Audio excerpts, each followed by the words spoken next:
Hello बच्चों, very very good afternoon. आइए हम लोग रिपीट करते हुए एकदम धड़ाधड़ क्वेश्चनों को सॉल्व करते हुए हम लोग पहुंचते हैं किस पे, जो है आपका क्लास 10 का जो आपका सेम क्वेश्चन जो है आपने कई बार प्रैक्टिस कर चुका है। इसमें आपका क्या दे रखा है, निम्न में से कौन सी द्विघात समीकरण है, यानी ये जो आपके चार दिए गए हैं इन चारों में से कौन कौन से आपके द्विघात समीकरण से बिलोंग करते हैं, कौन इसमें से है। तो सिंपल से आपको क्या देखना है, क्वाड्रेटिक इक्वेशन। द्विघात समीकरण का मतलब क्या हुआ कि ऐसा कोई मानक समीकरण हो जिसको सॉल्व करने तो आपको क्या मिलता है, X square B X plus C के रूप में आप देख पाते हो। ये एकदम यही रूप आप देख पाते हैं, X square B X plus C के रूप में आप यहाँ पे जनरली देख पाते हो। तो देखिए एक्स प्लस 1 का होल स्क्वायर है इक्वल टू 2x माइनस 3 है, फिर यहाँ पे एक्स माइनस 2 एक्स प्लस 1 इस टाइप के हैं, ठीक है।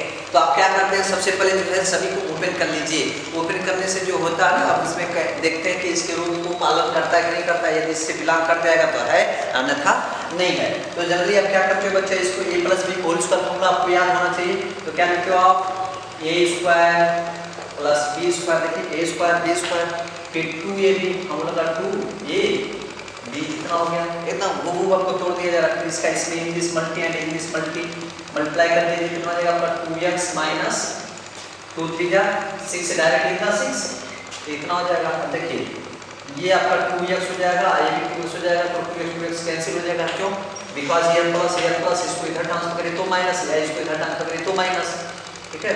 तो यहाँ क्या हो जाएगा x स्क्वायर, ये प्लस 1 इधर पे प्लस 6 इक्वल टू 0, ये हो जाएगा आपका x स्क्वायर, फिर हो जाएगा 0 x, इसको इस तरह से लिख सकते हैं, और यहाँ पर हो जाएगा आपका 7 हो जाएगा, ठीक। तो ये द्विघात समीकरण से बिलोंग करता है। भले से यहाँ पे ये 0 हो जाएगा, लेकिन क्या हम इसके टेक्निक लिख सकते हैं, 6 7 होगा तो 0 प्लस 0 इंटू एक्स का वो करेंगे तो इसके रूप में मिल गया ना। तो एक्स स्क्वायर देखिए ये क्या कुछ कौन है, बी की जगह 0 है, एक्स यहाँ हो गया प्लस ये द्विघात समीकरण रूप में है, यानी दिस इज क्वाड्रेटिक फॉर्म में है, यानी द्विघात समीकरण में है।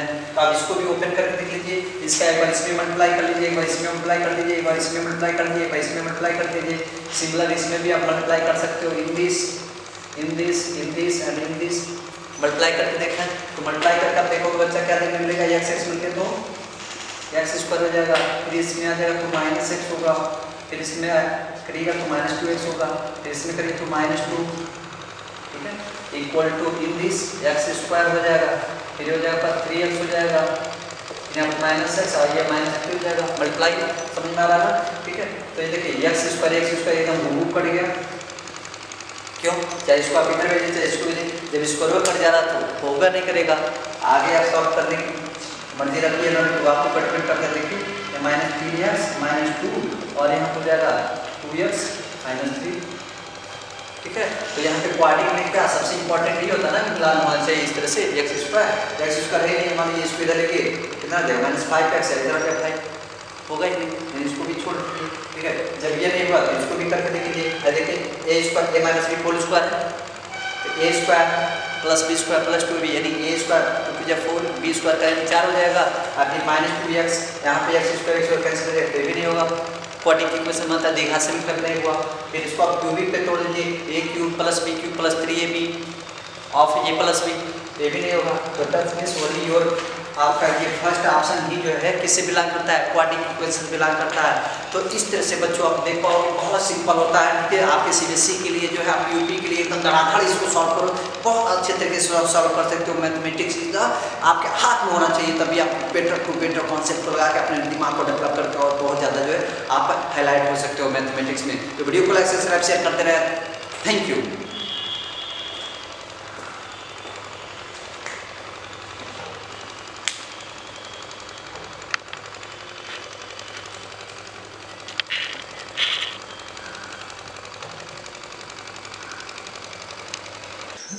तो करते रहिएगा, मैथ में हमें आशा करते हैं आपका फुल में फुल आना चाहिए, ठीक है। बहुत अच्छे तरीके से पेपर कीजिएगा, जाइए आप लोग घर एकदम बढ़िया से पढ़ाई कीजिएगा, ठीक है। एंजॉय जो है आप उतना कम कर दीजिए, ठीक है, उतना अधिक नहीं होना चाहिए, और अच्छे से अच्छे मार्क कैरी कीजिएगा, ठीक है। तब जो है एकदम जितना आप जो क्लैपिंग करना रहा है क्लैपिंग कीजिएगा, एंजॉय कीजिएगा तो बेटर होगा। Okay, thank you. हेलो बच्चों, वेरी वेरी मॉर्निंग। आज हम लोग सीखेंगे आपके फिजिक्स का about of the joules law पर, जूल के नियम पे जो है किस प्रकार के न्यूमेरिकल दिए जाते हैं आपके क्लास 10 के बोर्ड के अकॉर्डिंग, और उसको कैसे सॉल्व करते हैं, ये there is the very most important. तो आपका न्यूमेरिकल में दे रखा है प्रतिरोध रेशियो टाइमिंग, ये नहीं दे रखा है प्रतिरोध और समय का अनुपात इज गिवन 12:13, राइट। और यहाँ पर current is also given 1 ampere. पर का मतलब होता है, पर प्रति का मतलब होता है 1, ठीक है, एम्पियर। तो इस कंडीशन में हमें उसकी क्षमता तभी पॉसिबल हो पाएगा, एच की वैल्यूएशन वहाँ पर देखते हैं क्या आएगा, राइट, ठीक है। तो इसके लिए जूल कॉन्सेप्ट में आप लोग को बताया गया था कि जूल्स लॉ में ध्यान रहे कि जो हीट होता है वो रेजिस्टेंस के अनुक्रमानुपाती, हीट यहाँ पे धारा के वर्ग के अनुक्रमानुपाती एवं समय के अनुक्रमानुपाती, इन तीनों कॉन्सेप्ट को एक साथ लेके चलते हैं। जब तीनों को एक साथ लेके चलते हैं तो हम लोग लिखते हैं H is directly proportional RI² T, ठीक है। I इसको जब हटाते हैं हम लोग तो H = RI² T/J लिखते हैं, J फॉर जूल, ये कॉन्सेप्ट है, ठीक। तो अब यहाँ पर इस तरह से आप देख पाएंगे, यहाँ पे R की वैल्यू 12, T की वैल्यू इतना, राइट, बट ये रेशियो में दे रखा है, तो रेशियो में हम कंपैरिजन कर लेंगे R, उसके बाद I² और यहाँ पे T, और जूल वाला कॉन्सेप्ट यहाँ पर हम लिखते हैं 4.21 भी लिख सकते हैं। तो H = यहाँ पे देख पाएंगे R is 12 and there is I² 1 square होना होगा, एक का स्क्वायर 1 होगा, and after this timing 13 second, और फिर यहाँ पे आपका क्या आ जाएगा, जूल आपका कितना 4.2 हो गया।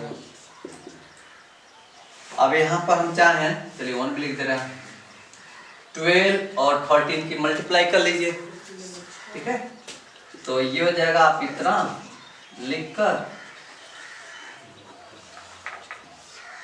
4.2। अदरवाइज आप चाहें तो 100 से मल्टीप्लाई और 100 से डिवाइड ऐसा कर सकते हैं, बिकॉज रिमूव द डेसिमल। तो यहाँ पे H = आपका आ जाएगा 12 × 13 × 10⁻⁴ कितना आ जाएगा 2। इन दोनों की मल्टीप्लाई जब इसके साथ करते हैं तो डेसिमल खत्म हो जाता है, दशमलव खत्म, 421 हो जाएगा। हाँ, इसका टेबल चाहिए इस टाइम में, चाहिए इस टाइम में, यानी 13 हम 130 ये हो जाएगा, और 13 दूनी 26, यानी 130 और 26 कितना हो जाएगा, हाँ 156 × 10⁻² आपका 2 और डिवाइड बाई द 4 to 1। क्या आप इसको ऐसे डिवाइड कर सकते हैं? जो डिवाइड आएगा उसको यहाँ फिल करके आप क्या ले लीजिएगा आंसर, ऐसा में। तो there is the very simple बच्चा, ठीक है। तो आपका डेली रूटीन होना चाहिए, लिखने का, पढ़ने का, हैबिटियल पावर होनी चाहिए। So thank you. चलें नेक्स्ट न्यूमेरिकल पे आते हैं। न्यूमेरिकल क्या बहुत सिंपली भाषा में करा, देखिए आज आप लोग का यूपी बोर्ड का जो पेपर है अदरवाइज CBSE का, वो कोई विशेष हार्ड नहीं होता है, सामान्य लैंग्वेज पे होता है, चाहे हिंदी वर्ड में चाहे इंग्लिश वर्ड में। बेसिक कॉन्सेप्टों को आपको समझना होता है कि what is the saying your question, समझ के आप उसका आंसर दे पा रहे हैं कि नहीं दे पा रहे हैं। वो ये नहीं डीपली नहीं जानना चाहता, वो जानना चाहता कि इस विषय में आप जानते कि नहीं। आपको वहाँ पे डिफाइन करने का, आपका किस तरह से जो है अंदर से उसको चीज़ को बता पाते हैं, बेसिकली यस, वो जानना चाहता कि इसके विषय में आप जानते हैं तो उसको किस तरह से डिफाइन करते हैं, यह सबसे इम्पोर्टेंट चीज़ है। तो क्वेश्चन आपका यह था कि न्यूमेरिकल में यह करा था कि कितना प्रतिरोध का है, 4 प्रतिरोध का एक कोई ऐसा वायर है या कोई एक ऐसा सिस्टम है जो ऊष्मा उत्पन्न करता है। क्या करता है? ऊष्मा उत्पन्न करता है, यानी यह जो उत्पन्न करता है। और वो भी क्या है, पर सेकेंड। पर सेकेंड का मतलब होता है 1 सेकेंड, प्रति सेकेंड का सेंस, प्रति सेकेंड। इतना हो गया? नहीं कहते हैं प्रति दर्जन, यानी 12 आइटम्स के 1 दर्जन कहे जाते हैं। ठीक है। और क्या दे रखा है? 200 जूल का, 200 जूल। ये बातें कर रहा किस चीज का? जूल, यानी वर्क की बातें कर रहा है, जिसको आप यहाँ पे डिफाइन कर ही सकते हैं एच में। ठीक है। और क्या कर रहा है यहाँ पे? 20 वोल्ट हमारा 20 है,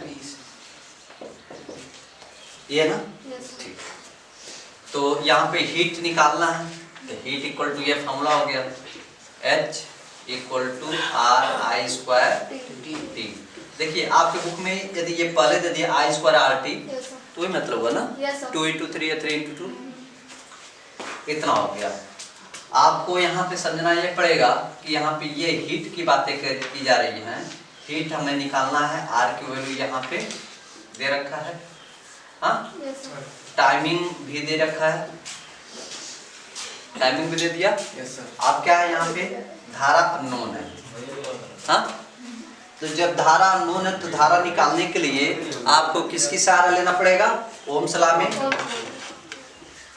ohms law, V equal to I into right, ये होता। तो V equal to I into R होता है बच्चा। तो आप बताइए, वोल्टेज तो गिवन किया है ना, ये चीज याद रख दीजिए, 20 वोल्ट। व्हाट इज I हमारा नोन है, I निकाल लेते हैं, और R की वैल्यू व्हाट इज 4 दे रखा है।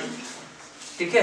चाहे डिवाइड करके काटिए अपान में करके, चाहे ये काट दिए, 4 1 जा 4 और 4 5 जा 20। I² कितना हो गया हमारा? 5। I² है कि ओनली I है? ओनली I है, ठीक है। यहाँ पर I है ना, इसमें I² होगा फॉर्मूला में। आप बताइए, तीनों चीज मालूम हो गया कि there is a given H जो हमें फाइंड आउट करना है, न्यू वाला आप फाइंड आउट करना है, RI² इतना है। तो सिंपल सा क्या करोगे, ये दोनों चीज यदि इसमें पुट कर देते हैं, नाउ फ्रॉम 1, तो सिंपल सा देखना है बच्चा, यहाँ पे H R की वैल्यू कितना? 4 राइट। I² की वैल्यू कितना? 25 कर दिया डायरेक्ट, 5 का स्क्वायर, 5 × 5, 5 का स्क्वायर हो जाएगा। ठीक। फिर क्या बचा? T। What is T? 1 है। तो देखिए, तो 25 4 जा 100, यहाँ पे भी जूल हो जा रहा है। और शुरुआत में कितना दिया था? यहाँ पे 200 जूल। तो क्वेश्चन आपका ये पूछेगा लास्ट में, एक जो प्राइमरी जूल दे रहा है या अंतिम वाला दे रहा है, तो पूछेगा दोनों का डिफरेंस कितना, यानी पहले कितना उत्पन्न कर रहा था और आप कितना उत्पन्न कर रहा है। तो दोनों में क्या करिएगा, यदि डिफरेंस पूछेगा तो क्या सिंपल सा माइनस करना पड़ेगा, हायर में से लोअर को माइनस कर दीजिए। यदि उसका योग पूछ लिया, योग मतलब पहला सिस्टम इतना है तो दूसरा सिस्टम क्या है, तो दोनों को क्या कर देना है, जोड़ देना है। तैयार से एक क्वेश्चन और भी आपका जो है फॉर्मेट तैयार हो जा रहा है। सम ऑफ हीट, कुल कितनी ऊष्मा उत्पन्न हो रहा है, तो कुल कितनी ऊष्मा यहाँ पर जाएगा W प्लस H। इसको भी हम चाहे तो H लिख सकते हैं, तब इसको H1 ले लीजिएगा, इसको H2 कर लीजिएगा, H2 हाँ। तो यहाँ कितना हो जाएगा आपका, 200 इधर था और 100 इधर हो गया, तो कितना हो गया 300 जूल। आप एक स्टोरी कहीं सुने होंगे या देखे होंगे, एक ऐसा जो है इधर का दक्षिणी का एक ऐसा फादर था जो बहुत ज़्यादा पैसा कमाता था, ठीक है, पैसा कमाता था क्या कि एक तरह से पुलिस आला ही था, ठीक है, लेकिन अपने बच्ची को बचाने के लिए जो है उसकी बच्ची को हुआ था कैंसर, ब्लड कैंसर। उसमें जो है बचाने का बस ओनली ऑप्शन था कि आप उसको जो जब तक खुश रख लीजिए। इलाज तो कराया था लेकिन उसका कोई बेनिफिट नहीं मिल रहा था। तो जो है अब क्राइम में जो है लगा वो घूस लेने, वह पुलिस वाला इतना पैसा लिया, लेकिन अंत में वो अपने बच्ची को लेके, जैसे नहीं होता बच्चों का थोड़ा मन होता घूमने घामने के लिए, लेके गया, लेकिन उसके पास जो है वह उसकी बच्ची को ठंड लगने लगा। पूरे एकदम गाड़ी में भरा हुआ पैसा एकदम जो है पूरा नोट एकदम जला दिया अपने बच्ची को खुशी देने के लिए कि यस इसको उष्मा मिल जाए। उष्मा मतलब वही हीट, आग जलेगा तो उष्मा निकलेगा ना, हाथ सेकने का काम करते हैं ना आप लोग नाम पे। तो ऐसे ऐसे लोग हुए हैं जो अपने परिवार के लिए, अपने बच्चों के लिए जो है एकदम वह कर देते हैं। बताइए कि वो चाहता था वो दूसरी जो है शादी करके दूसरे बच्चे उत्पन्न कर सकता था, लेकिन नहीं किया। ये मानवता होता है। बच्चे का अंतिम सांस तक जो है उसके साथ रहा, एकदम पूरा लुटियो एकदम, वो भी डॉलर वाला, बहुत ज़्यादा पैसा रखा था। तो वही जैसे यहाँ पे उष्मा वाली बात आ गया तो मैंने कहा कि बता दो। तो इसीलिए आप लोग के मम्मी पापा पढ़ा रहे हैं कि आप इस तरह पढ़ाई करो, इस तरह करो कि आपकी वजह से उनको हर्ट ना हो, दुख ना हो, तो तुम्हारा लाइफ एकदम सफल होगा और बहुत कुछ कर पाओगे। तो थैंक यू। वीडियो को लाइक सब्सक्राइब शेयर करते रहें। धन्यवाद। चलिए नेक्स्ट पे आते हैं। क्या दे रखा है? A wire loop is rotated in magnetic field, the frequency of change of direction in the induced EMF. तो जब ईएमएफ की बात कर रहा है तो सिंपल सा आप यहाँ पे पढ़ चुके हैं, जब कोई भी वायर लूप जो रोटेट कर लिए जाते हैं, घुमाए जाते हैं, इसे रोटेट कर लिए जाते हैं, तो रोटेट में आपको ये देखने मिलता है कि जो नंबर ऑफ कॉइलिंग होता है इसकी जो फ्रीक्वेंसी होगा, वो फ्रीक्वेंसी जो क्या बार बार जो है चेंज हो रही हो। जैसे F1 है, नेक्स्ट टाइम में F2 हो गया, F3 हो गया, F4 हो गया, then is going to the Fn, बार चेंज हो रहे हैं। तो वहाँ पे क्या होता है ना, जब वायर लूप में रोटेट किए जाते हैं, अब फ्रीक्वेंसी आगे चेंज होती हैं, तो आपको ये ट्वाइस रिवर्बरेशन होता है, दोगुनी, एक इधर से तो एक इधर से, ऐसे चलता है। तो बस इसमें आपका यही इसमें कोई वैसा विशेष कॉन्सेप्ट नहीं लगाना था। ये wire loop is rotated the magnetic field D के रिस्पेक्ट में जो है वो रोटेट हो रहा है, तो इस कंडीशन को उसका डायरेक्शन जो दिखाएंगे ईएमएफ का जो है ट्वाइस पर रिवर्बरेशन होगा। एक इस टाइप के क्वेश्चन इस तरह से भी बनाए जाते हैं कि अल्टरनेटिव पे आप देखते हैं, अल्टरनेट करंट पे देखते हैं आप लोग, I = I naught sin omega t, ये होता है। अब यहाँ पे पूछता है कि जनरली कि यदि ये कहा जाए कि जो हमारा I = I naught sin omega t है, तो यहाँ पे यदि t के रिस्पेक्ट में, यदि t के रिस्पेक्ट में पूछा जाए कि करंट कितना होगा, मैक्सिमम करंट की बातें कर लिया जाता है या पीक करंट की बातें कर लिया जाता है या सिंपल सा करंट की बातें कर लिया जाता है, तो क्या लिख लेते हैं, differential on both side, differential on both side में देखते हैं di/dt, और यहाँ पे I0 कांस्टेंट हो गया, dt sin ओमेगा t। अब देखिए ये जो है साइन का क्या होता है, कास होता है, ठीक है, तो लिख दे रहे हैं cos ओमेगा t। अगर इस पे चैन रूल लगाएंगे तो ओमेगा क्या आ जाएगा, बाहर हो जाएगा, यानी ये बन जाता हमारा। इस पे भी हमारे फॉर्मूला पूछे जाते हैं न्यूमेरिकल, ठीक है। तो बहुत इजी होता है, तो आप लगा सकते हैं, समझ सकते हैं, बहुत इजी है, एकदम मेहनत करते रहिए। हो गया।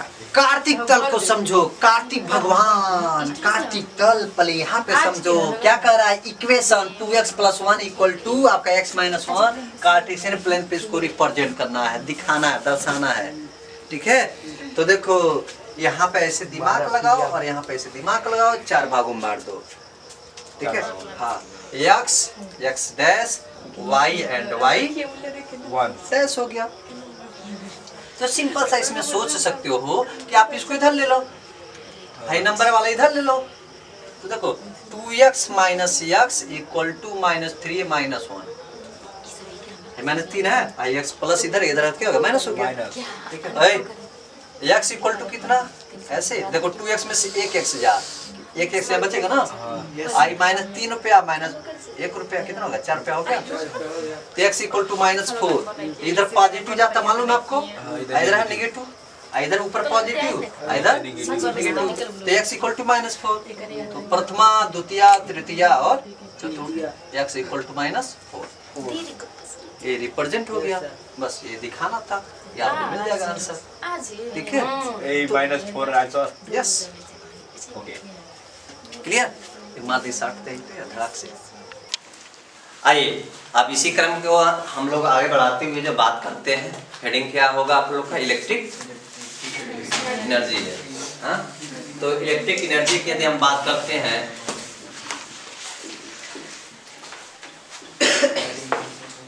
इलेक्ट्रिक एनर्जी यानी विद्युत ऊर्जा,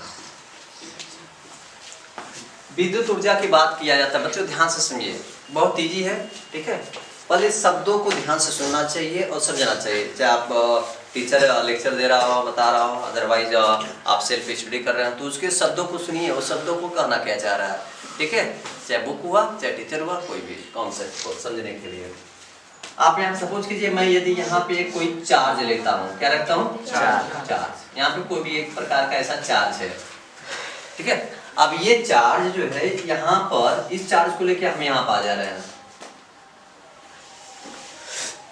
यहाँ तक आ जा रहे हैं, यानी ये चार्ज जो यहाँ पे था, अब इस चार्ज को लेके कहाँ पा रहे हैं, यहाँ पे लेकर आ रहे हैं। तो भाई हम यहाँ पे है, अदरवाइज सपोज करो हम यहाँ पे है and we want to go there, यहाँ पे, तो यहाँ से यहाँ तक का हमें कुछ वर्क करना पड़ेगा ना, काम करना पड़ेगा, गुड। जब काम करना पड़ेगा तो यही बताया जाता है कि यहाँ से यहाँ तक आने में या किए गए कृत कार्य क्या हो जा रहा है, W हो जा रहा है, क्या हो जा रहा है, W हो जा रहा है। यहाँ से यहाँ तक आया तो हमें काम करना पड़ा W, वर्क, कृत काम, वर्क हो गया।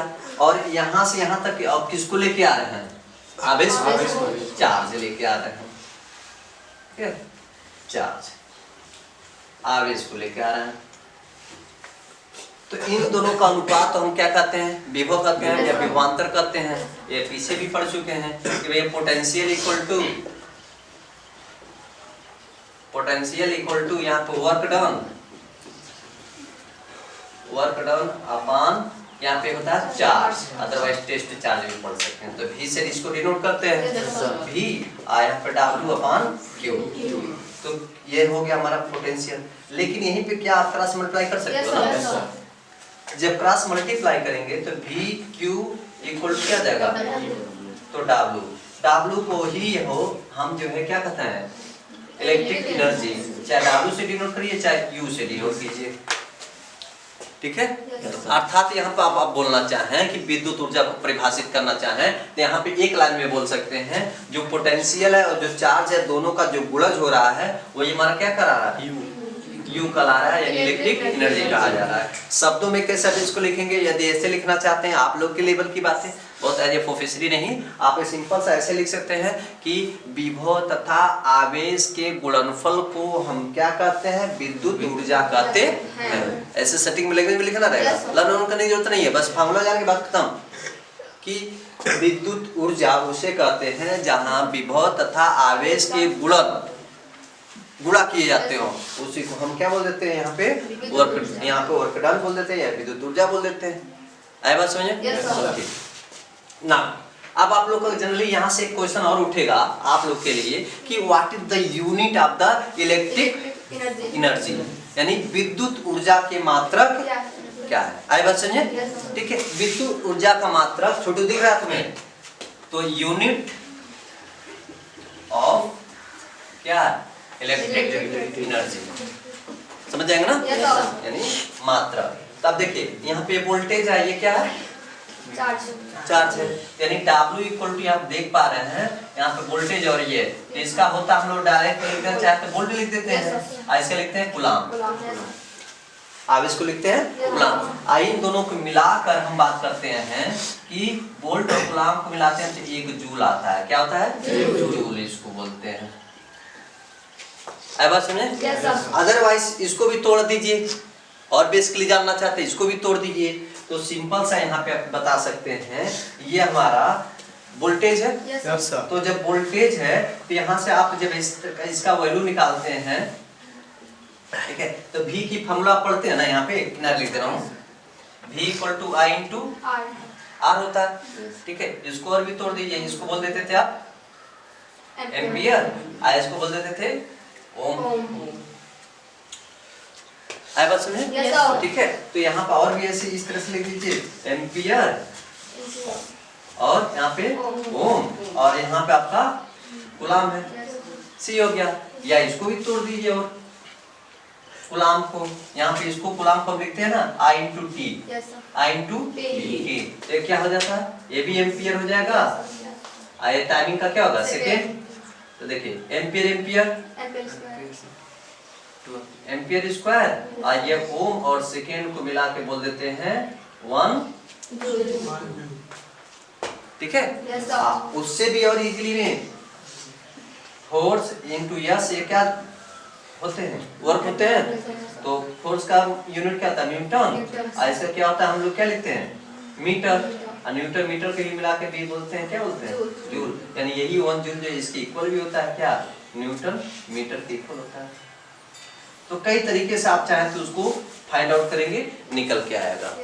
आई बात समझे? तो there is a very simple, बस आपको कोशिशें जारी रखनी है। Yes, we can do, you can do and everyone can do. आई बात समझे? सभी लोग कर सकते हैं। तो एकदम घर पे एकदम बढ़िया सी स्टडी करो इस टारगेट के साथ, इस लक्ष्य के साथ। We want to the more mark in the our board. हमें बोर्ड में अच्छे से अच्छे नंबर चाहिए। आई होप आप लोग को समझ आया। वीडियो को लाइक सब्सक्राइब शेयर करते रहें। Thank you. तभी आपने जस्ट समझा इसमें कि विद्युत ऊर्जा की हम लोग बात कर रहे थे। तो विद्युत ऊर्जा में आपने ये देख लिया कि जो इसका फॉर्मूला क्रिएट हो रहा है W इक्वल टू V और Q इन हो रहा है। अब वहाँ से 2-3 ऐसे जो है फार्मूले बनाए जाते हैं जो याद कभी किया नहीं जाता है। फार्मूला रख के फार्मूला बना लो। जिसमें उसमें रेजिस्टेंस की बात कर रहा है, रेजिस्टेंस रख दो, करंट है तो करंट रख दो, जो भी वोल्टेज है वोल्टेज रख दो, ठीक है, चार्ज है तो चार्ज रख दो। तो यानी सिंपल सा आप लोग को ये देखना होता है ना कि किस तरह से दे रखा है। तो जनरली जब आप उस तरह देखते हैं तो आपको एकदम बहुत ज़्यादा बेसिकली ध्यान से पढ़ते हैं तो स्पष्ट बनता है, दिखाई देता है। तो आपने देखा इलेक्ट्रिक एनर्जी में W इक्वल टू V और Q, ये आपने जाना। लेकिन आप ये भी तो जानते हैं कि Q equal to I into T, ठीक है। तो क्या ये चीज यहाँ पर पुट कर सकते हैं? तो W इक्वल टू यहाँ हो जाएगा, इसके यहाँ रख दे रहे हैं, इसके यहाँ तो ये हो जाएगा V और Q यहाँ रखेंगे I इंटू T, यानी यहाँ पे W equal to VI T। पहला फॉर्मूला ये लगा सकते हैं। यदि कि न्यूमेरिकल में आ गया, सिंपल सा न्यूमेरिकल में वोल्टेज आ गया, करंट आ गया, टी आ गया, तो आप ये फॉर्मूला डायरेक्ट मत लगाना, सीधे ये लगा देना। न्यूमेरिकल में इससे पूछे जाते हैं, ठीक है। इसीलिए आप लोग को बताया जाता है एक्सप्लेन करना, ओपन करना कि कौन सी फॉर्मूला कहाँ पे सेट करना है, आप बना सकते हो, ठीक है। अदरवाइज आपको ये नहीं मालूम है, ये फॉर्मूला मालूम है और ये मालूम है, इससे भी आप बना के लिख सकते हो, ठीक है। ये चीजें हैं। तो जनरली ये हो गया। अब यही चीजें यदि मैं मानता हूँ, यहाँ पे ये हो गया। यदि मान लीजिए V इक्वल टू क्या होता है? V equal to I into R। ये ओम्स लॉ से पढ़ते हैं ना? ओम्स लॉ में, ओम के नियम में V equal to I into R। आप बताइए यहाँ पे V दिया हुआ है, यदि इस इक्वेशन में पुट कर दें तब भी हमें वही निकालना है। क्या निकालना है? W। W मीन्स विद्युत ऊर्जा मानेंगे। तो ये चीजें यहाँ पे यदि हम पुट करते हैं तो W इक्वल टू यहाँ पे क्या जाएगा? V है ना, I R और यहाँ पे I T। तो देखो I स्क्वायर हो जाएगा, फिर R T। अब यहाँ पे ये चीज, यदि करंट RT दिया, मान लीजिए R देगा तो इसमें सोच ही नहीं पाओगे, ठीक है। या अदरवाइज इस तरह लगाओ करके, या ऐसे डायरेक्ट लगा दो कि W equal to I square RT हो गया। क्लियर? देख किस तरह से बस रखना है, मैथमेटिक्स आ रहा है, रखना है, लगाना है। इक्वेशन नंबर 3 हो गया। श्योर। अब यहीं पे यदि हम बात करते हैं किस चीज का, ये हो गया। अब यहाँ पे यदि हम ये सपोज करते हैं कि VIT हो गया, I2RT हो गया। अब जनरली यदि ये देखा जाए, यदि हम R की वैल्यू पुट कर दें, किसकी पुट करें, R का, तो ओम्स लॉ में हम लोग देखते हैं ना, ओम्स लॉ में ये देखते हैं कि V = Y × R था। हाँ, V = Y × R। तो क्या हम R का निकालना चाहते हैं, ये रखेंगे ना। तो जब यहाँ पे ये रखेंगे तो यहाँ पे आप देख पाएंगे ये चीज आई से यहाँ पे रखेंगे तो आई से आई कट जाएगा, भी यानी यही वाला चीज आ जाएगा, पक्का। लेकिन यदि मैं कहूँ सिर्फ आप जो है किस चीज का रखिए, I² का रखिए, किसका रखिए, तो यहाँ पे पहले V/R = क्या आ जाएगा, I हो जाएगा ना। अब इसमें आप पुट कर दीजिए, ठीक है। पुटिंग इन थर्ड है, तो देखिए W = I की जगह क्या लिखेंगे आप पे, V/R का होल स्क्वायर, बिकॉज ये द स्क्वायर, और यहाँ हो गया R और T। तो W = देखिए इसका भी स्क्वायर होगा, इसका भी स्क्वायर होगा, V² R² I × RT। तो R से R, तो W = क्या आ जाएगा, V²/R और T हो गया। ये भी इक्वेशन बन गया। तो आप बताइए, आपके यदि क्वेश्चन में आ जाता है तो आप एक फार्मूला यदि जानते हैं और सभी फार्मूला से यदि वहां से क्रिएट कर लेते हैं तो आसानी से बना लेंगे। आप बताइए, इस पे भी विद्युत ऊर्जा पूछा जा सकता है, इस पे भी विद्युत ऊर्जा पूछा जा सकता है, और इस पे भी विद्युत ऊर्जा पूछा जा सकता है। अब बशर्ते आपको डिसाइड करना रहेगा कि आप लोग कौन सी फार्मूला यूज कर रहे हैं। सपोज करिए यदि वोल्टेज और R और T का टाइमिंग देता तो ये वाला यूज कर लेंगे, अदरवाइज आप I²RT ये यूज कर लेंगे। अब इसमें देखिए, इसमें VRT दिया है, इसमें देखिए V नहीं दिया हुआ है, हाँ, ये ऐसे यूज करेंगे। अब इसमें जो है जनरली आप देख पाएंगे VIT है, इसमें R नहीं दे रखा है, तो कहीं ना कहीं देखिए आखिर सभी फार्मूले से जो है तीनों में एक चीज देखिए, क्या T इसमें भी है, T इसमें भी है, T इसमें भी कॉमन है, ठीक है। लेकिन उसमें किसी में भी चेंज होगा तो किसी में R चेंज होगा, ठीक है। तो ऐसे हम लोग यहाँ पे बेसिकली देख पाते हैं, और जब देखते हैं तो आप जनरली आप वहाँ से क्या करते हैं, सॉल्व कर लेते हैं, ठीक। यहाँ से एक चीज और भी चाहे तो निकाल सकते हैं, अदरवाइज 4 तो हो ही गया। ऐसे मैथमेटिक कॉन्सेप्ट के अकॉर्डिंग हम लोग बना के निकाल लेते हैं, ठीक है। अब जैसे यहाँ पे न्यूमेरिकल बनेगा, न्यूमेरिकल पे बेस पे आपको सपोज कीजिए करंट जो है 2 एम्पियर की फ्लो हो रही है, कितने एम्पियर की, 2 एम्पियर की फ्लो हो रही है। टाइमिंग वो भी कितने के लिए, मात्र यदि 30 ही सेकंड लेते हैं, क्या लेते हैं, यानी ½ मिनट, राइट, ½ मिनट ले रहे हैं। अब उसका रेजिस्टेंस 10 ओम है, कितना है, 10 ओम है।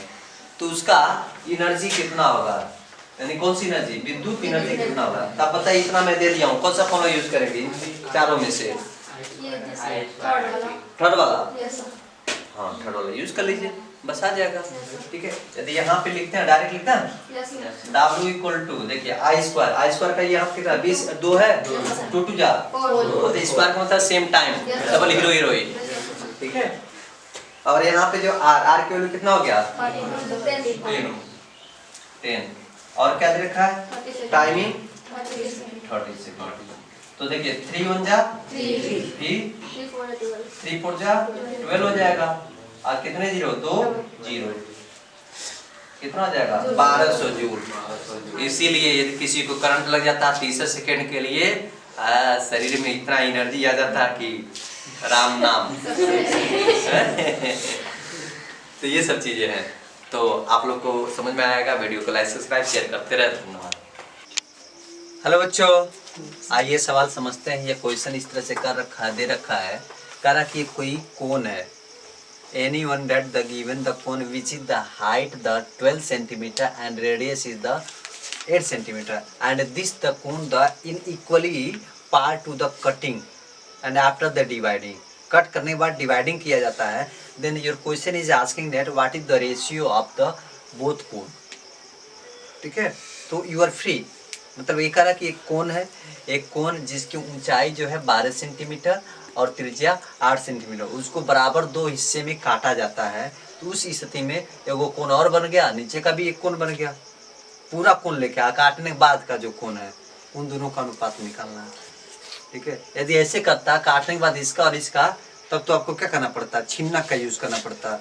लेकिन ये करा काटने से पहले और काटने के बाद का जो आएगा उसका आप रेशियो लेके चलना है। तो देखिए इसके लिए आयतन, इसके लिए क्षेत्रफल की बात करा कि आयतन का, आयतन का, तो ये वॉल्यूम ऑफ कोन,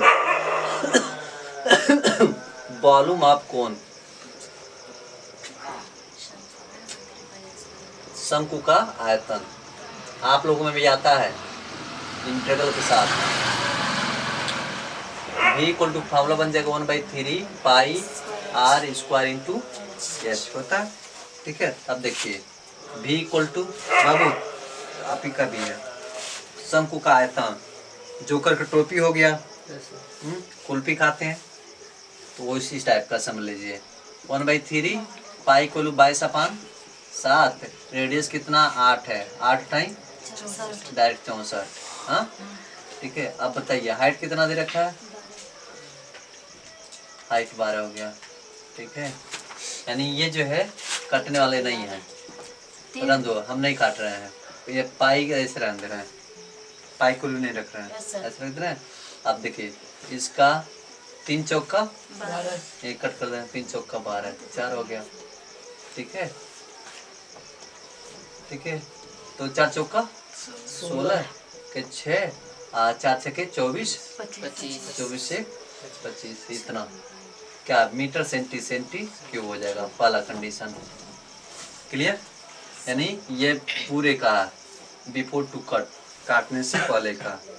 अब काटने के बाद का जो होगा पाई r स्क्वायर इंटू एच। अब यहाँ के हाइट कितना होगा, है जब आधा पर से कटल हुआ, जबकि 12 रहा है, यहाँ तक का तब हाइटिया कितना हुई 6 सेंटीमीटर। आज जब पूरा यहाँ पे 8 था तो यहाँ कितना होगा 4। चलिए 4F देखते हैं। हाँ 4 सेंटीमीटर वाला, जैसे पूरा रहता ऊंचैया रह लेकर 12, अब आधा पे कटल तो 6 हो गया। अब पूरा यहाँ पे था कितना 8, तो ये कर अब कितना होगा 4 होगा। ठीक है, ठीक है, अब यहाँ पे 1/3 पाई यहाँ नहीं रख रहे हैं, आर के यहाँ कितना हो जाएगा 4 चौका 16, और एच का कितना हो जाएगा 6 हो जाएगा। जैसे ये देखिए 6 हो गया। ठीक है, तो देखिए आई कटेगा नहीं, 6 से कोई कटेगा, 4 चौका 16 और 3 दूना 6। अच्छा ठीक, 16 दूना 32 पाई, इक्वेशन नंबर 2, यानी ये V2 हो गया। तो कह रहा कि दोनों की काटने से पहले और काटने के बाद का जो शंकु है उसका अनुपात कितना होगा, तो डिवाइडिंग V1/V2। तो आप लिखना पहला कितना 256 पाई, और यहाँ पर हो जाएगा कितना 32 पाई, तो पाई से पाई ये भी कट जाएगा 32 से। ठीक है, पहले 2 से काट लेते हैं, तो 2 कम 2, 2 दूना 4, 2 8 16, फिर कितना जाएगा 16 जाएगा, फिर 2 से काटो 2 8 16 से डायरेक्ट कर दो, 2 के 12 16 बटे कितना होगा 32, 16 16 ठीक है। 16 अब फिर देखो ऐसे भी काट दो, 2 छक 12 और 2 चौको 8 टाइम 8, यानी 8:1 कितना आएगा 8:1। ये हो गया आपका आंसर। ठीक है, this is the very most important, this is your answer of the class 10th। ठीक है, और इसमें जो है आपका क्या होता है, आप लोग का जो क्लास होता इंटीग्रल में, तो यहाँ पे वो करके देता पूरा डायग्राम के साथ। ठीक है, वहाँ पर ऐसे कर देता, ये बाहर निकाल लेते आप ऐसे, मान लीजिए V1 है DR करके होता, देखो बच्चों, तो V1 से V2 ये रेडियस होता है, रेडियस। ठीक है, वॉल्यूम भी आ सकता है, तो यहाँ पे आप सीधे निकाल सकती हो, V बाहर हो जाता या V को पुट कर लेते हैं। सुनो R1 और R2, इसकी फॉर्मूला रखते हैं 1/3 पाई r square into H dr। तो आप लोग 1/3 पाई h बाहर निकालते, r का क्यूब करते, फिर वो उतना पुट कर लेते। ठीक है, तो इस टाइप के बच्चों आप लोग के सवाल क्लास 2nd ईयर में और 10th में पूछे जाते हैं वर्ड प्रॉब्लम क्वेश्चन में। तो आई होप आपको समझ आएगा। वीडियो को लाइक सब्सक्राइब शेयर करते रहें। So thank you.